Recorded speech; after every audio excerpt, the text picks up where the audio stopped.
Samantala, 300 fruit-bearing trees itinanim ng mga Tupad workers sa Eco Park sa Barangay Pugaro, Manaoag. Para sa detalye, narito si Idol Jam Victorio. 104.7 IFM Report!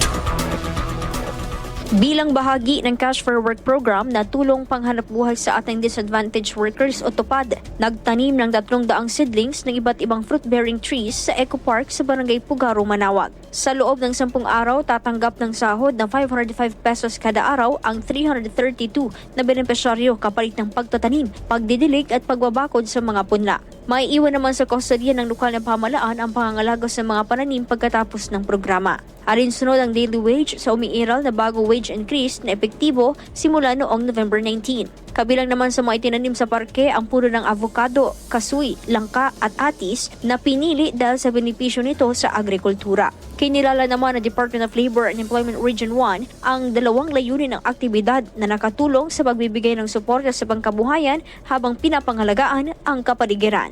Kasama mo mula dito sa IFM Digupan, ito si Idol Jam Victorio, Tatak IFM. IFM News. IFM News. IFM News.